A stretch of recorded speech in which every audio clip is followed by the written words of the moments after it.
How much are you worth?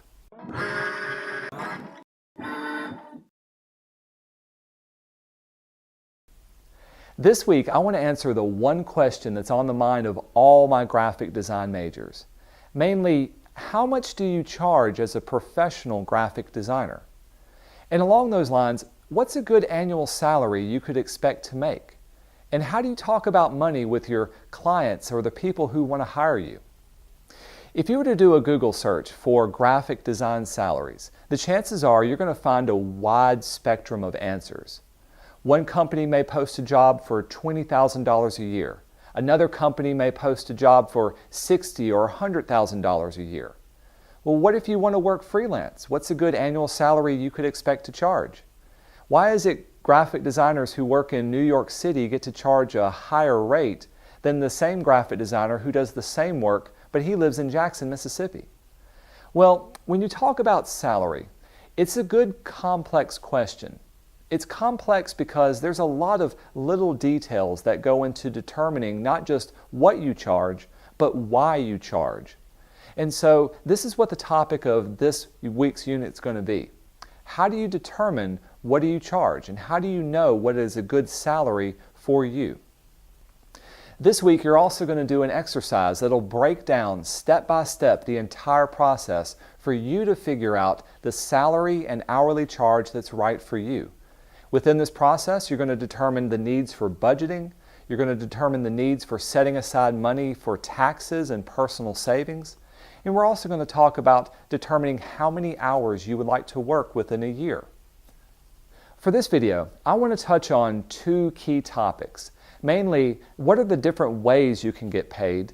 And also, what are some things that should go into your budget?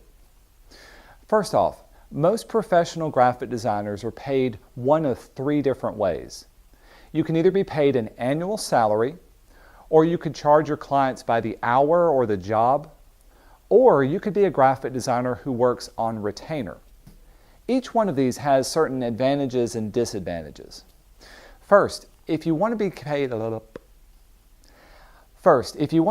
an annual salary, this usually means you're going to be a full-time designer working in-house with one particular business. Having an annual salary has the advantage of knowing that you're going to have a dedicated income, and you're going to be paid usually every month or every couple of weeks. It also has the advantage of taking the burden off of your shoulder on doing the paperwork necessary for filing taxes and getting you paid every single month. That burden is placed on your employer. All you've got to do is focus on doing the graphic design necessary for that business. But what if you want to be a freelance designer? What if you want to own your own business?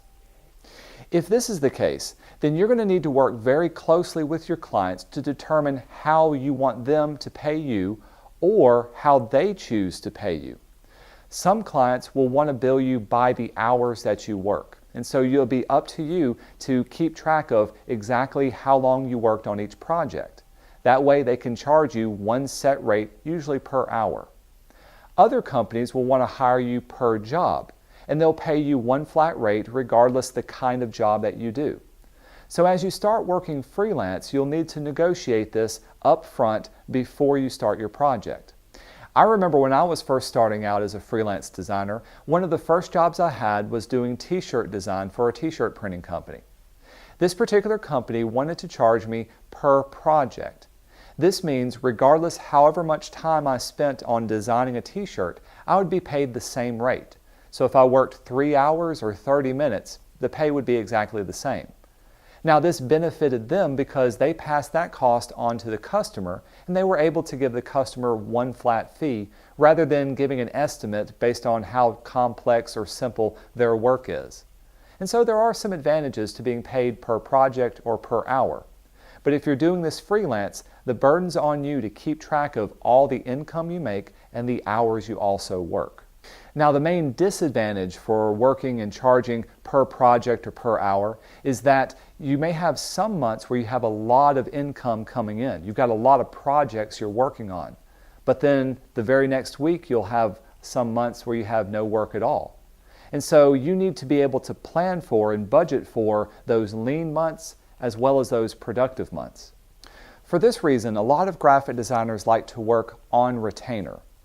When you work on retainer, this means you've got a working relationship with one business and you're asking them to pay you one set salary, usually per month.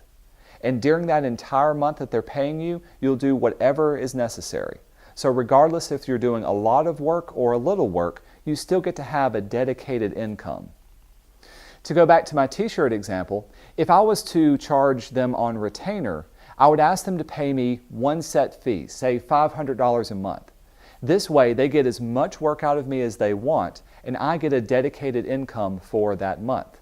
This is advantageous to them because they know exactly how much to charge, and it's advantageous to me because I know exactly how much I can make that month. But I can't make any more unless I take on more clients. Now, regardless what method that you're going to be paid, you need to have a good understanding of basic budgeting and what to budget for and maybe what to budget against. And this doesn't necessarily mean budgeting your money, it also means budgeting your time and responsibilities.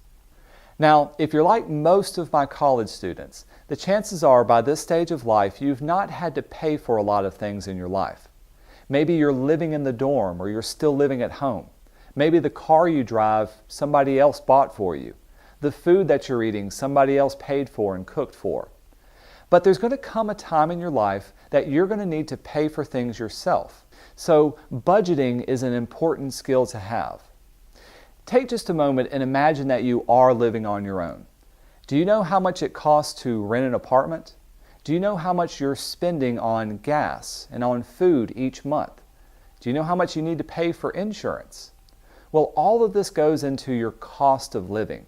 And cost of living simply means the things that you know you need to pay for, usually on a monthly basis, just to stay alive. And once you know your cost of living, outside of that, you need to know what's the cost of growing. Growing simply means setting aside money for a time that you may not be able to work. So this is your retirement.